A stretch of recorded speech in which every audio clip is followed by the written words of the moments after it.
Hi friends, నేను మీ వెంకటేశ్వర రెడ్డి. మరి ఈ వీడియోలో ఏపీ డిఎస్సి ప్రిపేర్ అయ్యేటువంటి ఆస్పిరెంట్స్ బేస్ చేసుకొని ఫ్రెండ్స్ కొన్ని పాయింట్స్ చెప్తావైతే హైలైట్ చేసుకోండి.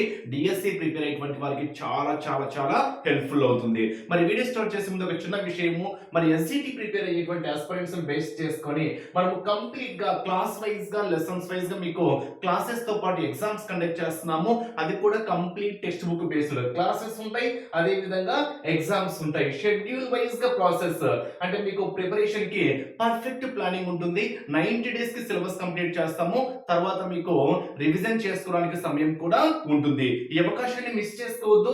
యాక్చువల్ గా అయితే 1200 రూపీస్ ప్రెసెంట్ కేవలము 50% డిస్కౌంట్ తో 600 రూపీస్ కి మాత్రమే ఇస్తున్నాము. ఈ అవకాశాన్ని అయితే మిస్ చేసుకోవద్దు ఫ్రెండ్స్. 1200 రూపీస్ యాక్చువల్ గా అయితే ప్రీవియస్ లో 1200 రూపీస్ తీసుకునే వాళ్ళము. ప్రెసెంట్ అయితే 50% డిస్కౌంట్ తో కేవలము 600 రూపీస్ కి మాత్రమే ఇస్తున్నాము. SGT full course all subjects base చేసుకొని ఏదైతే ఇంక్లూడింగ్ జీకే కరెంట్ అఫైర్స్ తో కూడా విద్యా దృక్పథాలు అంటే మొత్తం ఎస్జిటి సిలబస్ ఏదైతే ఉంటుందో డిఎస్సి పరంగా మొత్తం సిలబస్ బేస్ చేసుకొని క్లాస్ వైజ్ గా లెసన్స్ వైజ్ గా మీకు క్లాసెస్ ఉంటాయి, ఎగ్జామ్స్ ఉంటాయి. ఒక రోజు క్లాసెస్ ఇస్తాము, నెక్స్ట్ రోజు ఎగ్జామ్స్ ఉంటాయి. అప్పుడే క్లాసెస్ వినాలి, అప్పుడే ఎగ్జామ్ రాసుకోవాలని లేదు. మీ ఫ్రీ టైం లో ఎప్పుడైనా క్లాస్ వినండి, మీ ఫ్రీ టైం లో ఎప్పుడైనా ఎగ్జామ్ రాసుకోండి. Up to DSC exam date వరకు అయితే వ్యాలిడిటీ ఇస్తున్నాము. సో ఒక రోజు క్లాసెస్, ఒక రోజు ఎగ్జామ్స్, మధ్యలో ఒక రోజు గ్యాప్ ఇస్తాము. మళ్ళీ డే టు క్లాసెస్, ఎగ్జామ్స్, మళ్ళీ ఒక రోజు గ్యాప్ ఇస్తాము. అలా ఒక షెడ్యూల్ వైజ్ గా మీకు 90 డేస్ కల్లా సిలబస్ కంప్లీట్ చేయడం అయితే జరుగుతుంది.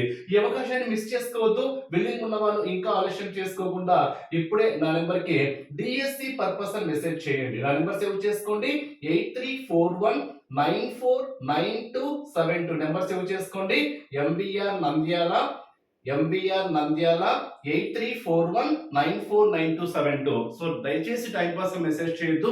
ఎవరైనా సీరియస్ గా జాయిన్ కావాలి అనుకుంటేనే డిఎస్సి పర్పస్ అని మెసేజ్ చేయగలరు. సో కొత్త బ్యాచ్ అడ్మిషన్ స్టార్ట్ చేసాము. ఈ అవకాశాన్ని అయితే మిస్ చేసుకోవద్దు. మరి లేట్ చేయకుండా కంటెంట్ లోకి వెళ్తే, చాలా మంది డిఎస్సి ప్రిపేర్ అయ్యేటువంటి ఆస్పిరెంట్స్ లో రెండు ఆలోచనలు, రెండు క్వశ్చన్ మార్క్స్ ఉన్నాయి. ఫస్ట్ క్వశ్చన్ మార్క్ ఏంటి అంటే పోస్టుల సంఖ్య తక్కువ ఉంది. సో చాలా మంది ఆలోచించేటువంటి విధానము ఇదే, పోస్టుల సంఖ్య తక్కువ ఉంది.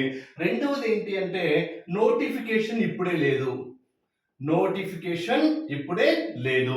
ఈ రెండు పాయింట్స్ బేస్ చేసుకొని 99% ప్రిపరేషన్ అయితే స్టాప్ చేశారు.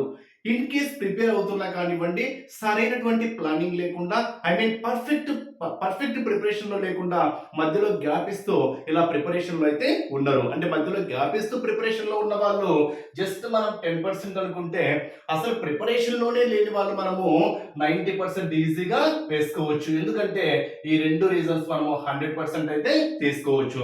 దాంతో పాటు ఇంకో క్వశ్చన్ మార్క్ ఏంటి అంటే న్యూ డిస్ట్రిక్ట్స్ పరంగా ఉంటుందా, ఓల్డ్ డిస్ట్రిక్ట్స్ అంటే 13 డిస్ట్రిక్ట్స్ పరంగా ఉంటుందా, ప్రెసెంట్ ఉండేటువంటి 28 డిస్ట్రిక్ట్స్ పరంగా నోటిఫికేషన్ ఉంటుందా అనేది కూడా చాలా మందికి క్వశ్చన్ మార్క్ అయితే ఉంది. వీటన్నిటికి ఆన్సర్ ఒకటే చెప్తా. ఇంకో క్వశ్చన్ మార్క్ కూడా చాలా మంది రేస్ చేసేది. సో ఇప్పుడు 2026-27 అకాడమీ బేస్ చేసుకొని టెక్స్ట్ బుక్స్ అయితే చేంజ్ అవుతున్నాయి. అదందరికీ విషయం మనందరికీ తెలిసిందే. So next upcoming DSC notification మరి న్యూ సిలబస్ పరంగా ఉంటుందా, ఓల్డ్ సిలబస్ పరంగా ఉంటుందా, దాని గురించి కూడా మీకు క్లియర్ గా ఈ వీడియోలో డిస్కస్ చేయడం అయితే జరుగుతుంది.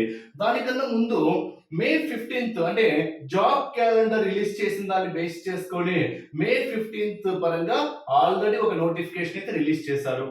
యూనివర్సిటీ విశ్వవిద్యాలయం బేస్ చేసుకొని, సో జాబ్ క్యాలెండర్ లో రిలీజ్ చేసిన దాన్ని బేస్ చేసుకొని ఆల్రెడీ ఫస్ట్ నోటిఫికేషన్ అయితే వచ్చేసింది. సో నెక్స్ట్ జూన్ 15th ఒకటి ఉంది, జూలై 15th ఒకటి ఉంది, తర్వాత ఆగస్ట్ 15th ఒకటి ఉంది, తర్వాత సెప్టెంబర్, అక్టోబర్ అన్ని 15th పరంగా డేట్స్ ఇచ్చాడు. మరి డిఎస్సి నోటిఫికేషన్ వచ్చేసరికి మనందరికీ తెలిసిందే అక్టోబర్ 15th డిఎస్సి నోటిఫికేషన్ అయితే ఉంది. సో ఇప్పుడు మనం ఒకసారి డేస్ కంప్లీట్ చేసాం అనుకుంటే ఆల్మోస్ట్ మే కంప్లీట్ అయిపోయింది. Next June, July, August, September, so October 15th notification పరంగా ఇంకా ఎగ్జాక్ట్ గా 4.5 months మాత్రమే సమయం ఉంది. అవునా, అందరికీ తెలిసిన విషయమే. ఇంకా కేవలము 4.5 months మాత్రమే సమయం అయితే ఉంది. ఈ 4.5 months గురించి మనం ఒక్కసారి అబ్జర్వ్ చేస్తే ఫ్రెండ్స్, ఇక్కడ మనకు డిఎస్సి ప్రిపరేషన్ అంత ఈజీ కాదు, మనందరికీ తెలిసిందే. సో డిఎస్సి ప్రిపరేషన్ కానీ మీరు కంప్లీట్ చేయాలి అనుకుంటే, మీరు మామూలుగా ఇన్ జనరల్ గా మీరు ప్రిపరేషన్ కొనసాగించాలనుకున్న 100% అయితే 3 మంత్స్ సమయం పడుతుంది. సో 3 మంత్స్ సమయం పడుతుంది. నోటిఫికేషన్ రావడానికి ఒక 4.5 మంత్ తీసుకుంటే తరువాత మీకు ఎగ్జామ్ డేట్ కి ఒక 1.5 అంటే 45 డేస్. సో 1.5 మంత్ వేసుకున్నా కానివ్వండి. సో మీకు మొత్తం మీద 6 మంత్స్ టైం పరంగా తీసుకోవచ్చు. అంటే 6 మంత్స్ ఉంది కదా ఇంకా అనేటువంటి ఆలోచనలో మాత్రం ఉండద్దు. నేను ఎందుకు చెప్తున్నాను అంటే పోస్టుల సంఖ్య కొంచెం తక్కువనే ఉంది. మనందరికీ తెలిసిందే. సో మెగా డిఎస్ అంటే ఇప్పుడు 16,000 పోస్టులతో మనం కంపేర్ చేసుకుంటే చాలా వరకు ఒక 10-15% వరకు మాత్రమే వేకెన్సీస్ ఉన్నాయి. మహా అంటే 20% వేకెన్సీస్ మాత్రమే ఉన్నాయి. ఇది మనందరికీ తెలిసినటువంటి విషయమే. అంటే ఓవరాల్ గా ఈ పోస్టుల సంఖ్య ఏదైతే ఉంటుందో నేను మళ్ళీ చెప్తున్నా, అందరూ మీలానే ఆలోచిస్తున్నారు. ఎవ్వరు కొత్తగా ఆలోచించరు. సో మీరు ఏ విధంగా అయితే పోస్టుల సంఖ్య ఉంది, ఇంకా సమయం ఉందిలే, ఇప్పుడు ఏం ప్రిపరేషన్ స్టార్ట్ చేద్దాం అనేటువంటి మీరు ఏ విధంగా అయితే ఆలోచిస్తున్నారో మిగతా ఆస్పిరెంట్స్ కూడా అలాగే ఆలోచిస్తున్నారు. సో మీరు డిఫరెంట్ గా ఎందుకు ఆలోచించకూడదు అనేది మాత్రమే నేను క్వశ్చన్ మార్క్ వేస్తున్నా. డిఫరెంట్ గా అంటే టాప్ మార్క్స్ వచ్చిన వాళ్ళు ఎవ్వరు పొడింగులు కాదు. సో ఎస్సిటి పోస్టుల పరంగా జిల్లాల పరంగా 0 వేకెన్సీస్ అయితే 99% ఉండకపోవచ్చు. సో ఎన్నో కొన్ని పోస్టులు ఉంటాయి. సో నేను ఆల్రెడీ ప్రీవియస్ వీడియోలో కూడా చెప్పాను. సో మేబీ అప్రాక్సిమేట్ గా న్యూ డిస్ట్రిక్ట్ ఓల్డ్ డిస్ట్రిక్ట్స్ పరంగా అయితే న్యూమరికల్ ఫిగర్ పరంగా 100 ఆ రేంజ్ లో ఉండడానికి ఆస్కారం అయితే ఉంది. సో కొత్త డిస్ట్రిక్ట్స్ పరంగా మనకు అజంప్షన్ చేయడానికి కూడా పాసిబిలిటీ లేదు కాబట్టి సో వేకెన్సీస్ అయితే ఉన్నాయి కాబట్టి టాప్ వేకెన్సీస్ వచ్చిన వాళ్ళు టాప్ ర్యాంక్ వచ్చిన వాళ్ళు ఎవ్వరు పెద్ద పొడింగులే కాదు. ఓపెన్ గా చెప్పేయాలంటే సో వాళ్ళ ప్రిపరేషన్ స్టాండర్డ్స్ వేరుగా ఉన్నాయి. అంటే వాళ్ళు ఫస్ట్ నుంచి ప్రిపరేషన్ లో ఉన్నారు. సో మీరు ఫస్ట్ ర్యాంక్ నాకు వస్తుందా, నేను ఫస్ట్ ర్యాంక్ సాధించగలనా, ఉన్న 50 పోస్టులలో నేను జాబ్ సాధించగలనా, ఇలాంటి నెగిటివ్ ఆలోచనలు వద్దు. సో నీకు జాబ్ కావాలి అనుకుంటే నువ్వు హార్డ్ వర్క్ చేయగలను, నేను కొంచెం ప్రయత్నించగలను అనేటువంటి ఒక పాజిటివ్ ఆలోచన ఉంటే మాత్రము ఇప్పుడు ఉన్న సమయాన్ని మాత్రము కొంచెం వృధా చేసుకోకుండా నీ ప్లానింగ్ వైపు వెళ్తే పక్కాగా నీవే సక్సెస్ కావడానికి ఆస్కారం ఉంది. నేను మళ్ళీ చెప్తున్నా, నీవే సక్సెస్ కావడానికి 100% ఛాన్సెస్ అయితే ఉన్నాయి. సో ఈ సమయాన్ని వృధా చేసుకోవద్దు. ఈ 3 మంత్స్ చాలా కీలకము. ఎందుకంటే నోటిఫికేషన్ వచ్చిన తర్వాత చూద్దాంలే అనుకుంటే డిఎస్సి జాబ్ రావడం 100% కష్టమే. మీరు ఆల్రెడీ గత డిఎస్సి నోటిఫికేషన్ అంత వేకెన్సీ మెగా డిఎస్సి అప్పుడు మీరు చేసిన మిస్టేక్స్ ఏంటో మీకు తెలుసు. జాబ్ నష్టపోవడానికి గల కారణాలు ఏంటో వెతుక్కుంటే సక్సెస్ కావడం చాలా ఈజీ. నేను మళ్ళీ చెప్తున్నా, మీరు ఎందుకు ఫెయిల్యూర్ అయ్యారు అది ఎక్కడి నుంచో లేదు, మీరు ఎక్కడి నుంచో కంప్లీట్ చేసుకోవాల్సిన అవసరం లేదు. మీరు రాసిన గత నోటిఫికేషన్స్ పరంగా టెట్ లో తక్కువ మార్కులు వచ్చాయి, దానికి గల రీజన్స్ ఏంటి, డిఎస్సిలో జాబ్ సాధించలేకపోయారు, దానికి గల రీజన్స్ ఏంటి, ఇలా కారణాలు కానీ మీరు ఒక్కసారి క్వశ్చన్ మార్క్ వేసుకొని థింక్ చేశారు అనుకోండి, సక్సెస్ 100% నీ నుంచే రావాలి. ఎవరో చెప్తే రాదు. నేను మళ్ళీ చెప్తున్నా ఫ్రెండ్స్, ఎవరో చెప్తే రాదు. నాకు ఎవరు సపోర్ట్ చేస్తూ లేరు, నన్ను ఎవరు మోటివేట్ చేయలేరు, నేను ఎవరు సపోర్ట్ చేయరు, నేనెవ్వరు మోటివేట్ చేయలేరు. జాబ్ కావాల్సింది నీకు, నీ లైఫ్ స్టైల్ నీవే మార్చుకోవాలి, అంతేకాని ఎవ్వరు నీ జోలికి రారు. సో నీకు జాబ్ కావాలంటే నువ్వే హార్డ్ వర్క్ చేయాలని మాత్రము ఒక ఫ్రెండ్ గా మీకైతే సలహా ఇస్తున్నా. సో ఇక్కడ 3 మంత్స్ ఉంది పర్ఫెక్ట్. అంటే మీరు పైగా ప్రిపరేషన్ కొనసాగించాలనుకున్న 3 to 4 మంత్స్ ఒక సిలబస్ కంప్లీట్ కావడానికి సమయం పడుతుంది. ఇంకా తర్వాత సిలబస్ కంప్లీట్ అయిన తర్వాత ఇంకా మీకు ఉండేది ఓన్లీ 2 మంత్సే. నోటిఫికేషన్ కాదు, ఎగ్జామ్ డేట్ పరంగా చెప్తున్నా. ఆ 2 మంత్స్ రివిజన్ చాలా కీలకము. వితౌట్ రివిజన్ చేయకుంటే జాబ్ సాధించడం కూడా చాలా కష్టము. ప్రిపరేషన్ కి నువ్వు ఎంత ఫోకస్ చేస్తున్నావో రివిజన్ కి అంతకు రెట్టింపు ఫోకస్ చేయాలి. అప్పుడు మాత్రమే సక్సెస్ అవుతావు. దాంతోపాటు ప్రీవియస్ క్వశ్చన్ పేపర్స్ అబ్జర్వేషన్ చాలా ఇంపార్టెంట్. నేను మళ్ళీ చెప్తున్నా, ప్రీవియస్ అంటే అవే క్వశ్చన్స్ ఇస్తారని కాదు, ఆ క్వశ్చన్ వే ఆఫ్ క్వశ్చనింగ్ ఏ విధంగా ఉంటుంది.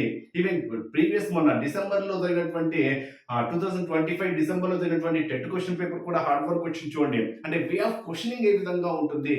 మెగా డిఎస్సిలో కూడా వే ఆఫ్ క్వశ్చనింగ్ ఎలా ఇచ్చాడు అంటే క్వశ్చన్ ప్యాటర్న్ మనకు తెలియాలి. క్వశ్చన్ డైరెక్ట్గా ఇస్తున్నా, ఇండైరెక్ట్గా ఇస్తున్నా, ఎలా ఇచ్చినా ఆన్సర్ చేసే విధంగా ఉండాలి అంటే మీరు ఖచ్చితంగా టెక్స్ట్ బుక్ కంటెంట్ మాత్రమే క్షుణ్ణంగా ఫాలో అవ్వండి. డైరెక్ట్గా కాదు, క్వశ్చన్ ఏ విధంగా ఇచ్చినా ఆన్సర్ చేసే విధంగా ప్రిపరేషన్లో ఉంటేనే సక్సెస్ అవుతామని మాత్రము ఒక ఫ్రెండ్గా సలహా ఇస్తున్నా. సో ఈ 2 మంత్స్ మీరు రివిజన్ చేయడానికి ఇది ఒక మంచి అవకాశము. ఈ 6 మంత్స్ ఒకసారి ట్రై చేయండి. మళ్ళీ చెప్తున్నా, గట్టిగా ప్రయత్నించండి. ఒక్కసారి గట్టిగా ప్రయత్నించండి. నేను మెగా డిఎస్సిలో కూడా గట్టిగానే ప్రయత్నించాను, నాకు అప్పుడే జాబ్ రాంది, ఇప్పుడు ఎందుకు వస్తుంది అలా ఆలోచిస్తే మాత్రం నేను చేయలేను. అలా ఆలోచించే మాట అయితే మనం ఏం మాట్లాడలేము. సో దానికి మన దగ్గర ఆన్సర్ అయితే లేదు. సో సాధించాలి అనుకుంటే మాత్రము దయచేసి సమయాన్ని వృధా అయితే చేసుకోవద్దని మాత్రము చెప్పగలను. నెక్స్ట్ నోటిఫికేషన్ గురించి మీకు ఇప్పుడే చెప్పాను కదా. సో నోటిఫికేషన్ ఇంకా ఉంది, ఇంకా ఏం లేదు. 4 మంత్స్. 4 మంత్స్ అంటే పెద్ద విషయమే కాదు. 4 మంత్స్ అంటే ఇంకా ఎక్కువ సమయం అయితే లేదు. ఎందుకంటే సిలబస్ హెవీ. ఈ హెవీ సిలబస్ కంప్లీట్ చేయాలంటే మీకు 4 మంత్స్ పడుతుంది. 100% 4 మంత్స్ పడుతుంది. మీకు టైం ఎక్కువ కనిపిస్తుంది, సిలబస్ అంతకన్నా ఎక్కువ ఉంది. సో ఆ సిలబస్ ను ఫోకస్ చేసుకుంటే మాత్రము సలహా అయితే ఇవ్వగలను. అది ఫస్ట్ పాయింట్ పరంగా. Next syllabus new syllabus old syllabus దీని గురించి కూడా చాలా మంది క్వశ్చన్ మార్క్స్ రేస్ చేస్తున్నారు. సో నెక్స్ట్ ఓల్డ్ సిలబస్ ఉంటుందా, న్యూ సిలబస్ ఉంటుందా అని ఒక ఫ్రెండ్ గా సలహా ఇస్తున్నా. చూడండి, జీకే కరెంట్ అఫైర్స్ ఏమైనా మారుతుందా? మారదు. అవునా? మారదు. విద్యా దృక్పథాలు ఏమైనా మారుతుందా? మారదు. ఎడ్యుకేషనల్ సైకాలజీ ఏమైనా మారుతుందా? మారదు. తెలుగు కంటెంట్, తెలుగు మెథడ్స్ ఏమైనా మారుతాయా? ఇంగ్లీష్ మెథడ్స్ మారుతాయా? మ్యాథ్స్ మెథడ్సా? సైన్స్ మెథడ్సా? సోషల్ మెథడ్సా?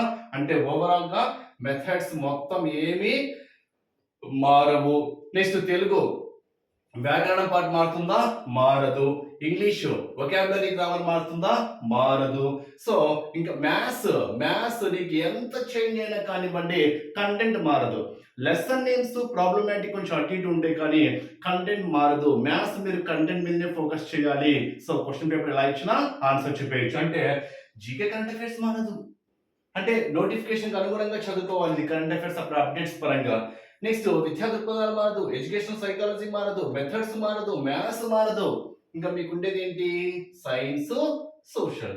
వీటికి 100% మారుస్తామని నేను చెప్పలేదు గవర్నమెంట్. సో కొన్ని మార్పులు చేర్పులు ఉంటాయి అని చెప్పారు. ఓకే, అంటే న్యూ సిలబస్ పరంగా ఉంటే 99% ఓల్డ్ సిలబస్ ఉండొచ్చు. సో ఇన్ కేస్ మార్చినా కానీ మీకు వచ్చే నష్టం ఏమీ లేదు. చూడండి, ఇంగ్లీష్ ఏం మారుతుంది? మనకి ఇంగ్లీష్ లో టెక్స్ట్ బుక్ కంటెంట్ పరంగా ఒకే ఒక టాపిక్ ఉంది. ఏంటి? Authors, poets, novelist. అదొక్కటి మాత్రమే ఉంది. దాని నుంచి 2 లేదా 3 బిట్లు టచ్ చేస్తున్నాడు. సమ్ టైమ్స్ 4 బిట్లు, అంటే 2 లేదా 3 బిట్లు మాత్రమే, అంతే. ఇంకా మిగతా ఏమీ మారవు ఇంగ్లీష్ లో. 100% ఏమీ మారదు. అంటే ఇంగ్లీషు టెక్స్ట్ బుక్ ఏమి మారినా కానీ, టెక్స్ట్ బుక్ ఎన్ని మారినా కానీ డిఎస్సిలో ఇంగ్లీష్ పరంగా ఎటువంటి చేంజెస్ లేదు. అంటే ఆర్టికల్స్ అవే ఉంటాయి, ప్రిపోజిషన్స్ అవే ఉంటాయి, టెన్సెస్ అదే ఉంటుంది, పార్ట్స్ ఆఫ్ స్పీచ్ అదే ఉంటుంది, కరెక్షన్ ఆఫ్ సెంటెన్సెస్ అవే ఉంటాయి, ఆ టైప్స్ ఆఫ్ స్టేట్మెంట్స్ అవే ఉంటాయి. మనకు అదే లెటర్ రైటింగ్ అదే ఉంటది. నెక్స్ట్ ప్రిసిస్ రైటింగ్ అవన్నీ ఏదో ఉన్నాయి కదా, మొత్తం ఏమి మారవు. జస్ట్ ఆథర్స్ అంటే లెసన్స్ పరంగా ఆథర్స్, పోయిట్స్, నావెలిస్ట్ అవి ఒక్కటి మారుతుంది తప్ప ఇంకా ఏమీ మారేది లేదు. కావాలంటే ఒక్క టాపిక్ కొంచెం హోల్డ్ లో పెట్టుకోండి, సరిపోతుంది. అంతే కదా, అంతకన్నా వచ్చే ప్రాబ్లం ఏమీ లేదు. తెలుగు అంటారా? తెలుగులో మారేది మనకు 3 టాపిక్స్ మారుతాయి. ఏంటి? లెసన్స్ బేస్ చేసుకొని పాత్రలు, క్యారెక్టర్స్ బేస్ చేసుకొని బిట్ అడుగుతున్నాడు కాబట్టి క్యారెక్టర్స్ పరంగా మారుతుంది. నెక్స్ట్ అది కవి పరిచయాలు చాలా వరకు కొంచెం అటు ఉంటాయి. కవి పరిచయాలు లెసన్ నేమ్స్ మారచ్చేమో కానీ కవులు అక్కడక్కడ కొంచెము ఆల్మోస్ట్ సేమ్ గానే ఉంటారు కానీ వేరుగా అయితే ఏమీ ఉండవు. ఇంకా నెక్స్ట్ ఏంటి? లెసన్ నేమ్స్ ప్రక్రియ ఇతివృత్తాలు పడతాయి. అంతే కదా, ప్రక్రియ ఇతివృత్తాలు ఆ టాపిక్ కలిస్తే అంటే లెసన్ నేమ్ బేస్ చేసుకొని ప్రక్రియ ఇతివృత్తాల పరంగా కావచ్చు లేదా పాత్రల పరంగా కావచ్చు. అంతకన్నా చేంజెస్ ఏమి లేవు. ఇంకా సందులు, సమాసాలు, అలంకారాలు, వాక్యాలు, ఛందస్సు, పొడుపు కథలు, అంటే ఇట్లాంటి వర్ణమాలం బేస్ చేసుకొని కానివ్వండి, సామెతలు, జాతీయాలు. సో ఇంక ఏమైనా తీసుకున్నా మీకు అక్కడ ఎటువంటి చేంజెస్ అయితే ఏమీ లేవు. మనకు స్పష్టంగా తెలుస్తుంది. మీరు దీని గురించి థింక్ చేయాల్సిన అవసరమే లేదు అని మాత్రము క్లియర్ గా మనం అయితే ఇక్కడ చెప్పుకోవచ్చు. So old syllabus and new syllabus అనేది అసలు మీరు ఆలోచించాల్సిన విషయమే కాదు. సో అది మీకు ఒక సాకు అనమాట, అంతే. ప్రిపరేషన్ ఆపేసుకోవడానికి, ప్రిపరేషన్ స్టాప్ చేసుకోవడానికి ఇవన్నీ సాకులు. నోటిఫికేషన్ ఇంకా ఉందిలే, అసలు old syllabus new syllabus clarity లేదు కదా, ఇన్ని తక్కువ పోస్టుల్లో నేను జాబ్ ఎలా సాధిస్తలే, ఇవన్నీ మీరు చెప్పడానికి సాకులు మాత్రమే. అంటే ప్రిపరేషన్ ఆపేసుకోవడానికి మీరు చెప్పేటువంటి కొన్ని రీజన్స్ మాత్రమే. సో ప్రిపరేషన్ పర్ఫెక్ట్ గా ఉండాలి అనుకుంటే మాత్రము సమయాన్ని అయితే వృధా చేసుకోవద్దని మాత్రము ఒక ఫ్రెండ్ గా మీకు మంచి సలహా అయితే ఇస్తున్నా. సీరియస్ గా ప్రిపేర్ కావాలనుకునే వాళ్ళు మాత్రము సమయాన్ని వృధా చేసుకోవద్దు. కొత్త బ్యాచ్ యొక్క అడ్మిషన్ స్టార్ట్ చేసాము. ఎవరైనా బిల్లింగ్ ఉంటే నా నెంబర్ 8341949272 నా నెంబర్కి డిఎస్సి పర్పస్ అని మెసేజ్ చేయండి. నా నెంబర్ సేవ్ చేసుకోండి. ఎంబీఆర్ నంద్యాల.